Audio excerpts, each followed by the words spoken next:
قبر میں پیر و مرشد بچا سکتے ہیں اسی سنی ہاں۔ میں دیوبندیاں دیا کتاباں جو ایک حوالہ پیش کرنا، اشرف علی تھانوی وہ کام کر بھی آواز کھول رہی، اشرف علی تھانوی انہیں اپنی کتاب لکھیا ہے میں کتاب وخا سکدا منوا نہیں سکدا، کتاب نہ وخاواں میں ذمہ دار ہاں تے من آپے لے آجے اگے تہاڈا نصیب ہے۔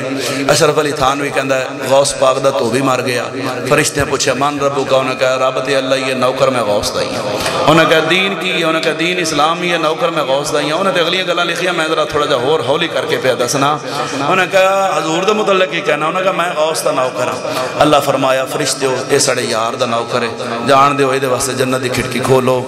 میں کہا تہاڈا مولوی اپنی کتاب وچ لکھے بھی غوث کم آ سکدا ہے تے تہاڈا مولوی پھر بھی حکیم الامت بنیا رہے تے جے سنی بیان کر دے تے کڑا پہاڑ ٹائے گیا۔ پیر و مرشد ہوندا ہی ہوئے جڑا ایتھے بھی کام آوے تے قبر وچ بھی کام آوے، اے نہیں بھی نظرانے لین واسطے پیر ہو رہی ہون تے مرید بیچارہ قبر وچ لتر پیا کھاوے، او کوئی پیر شیر نہیں ہوندا، پیر بس ہوئے، پیر ہوئے پیڑ نہ ہوئے، پیر ملیاں جے پیڑ نہ جاوے، ٹھیک ہے تے جڑا پیر پیڑاں پاوے وہ پیر نہیں ہوندا۔ اصل پیر ہوئے صحیح ہوئے جڑا اللہ حضرت شرائط لکھیاں نے وہ قبر چ بھی بچا سکتا ہے۔ کوئی اس گل تے مناظرہ کرے میں تاں بھی تیار ہاں، کوئی آکھے اس موضوع تے جمعہ پڑھاؤ تے کدے انشاءاللہ پڑھا دیں گے۔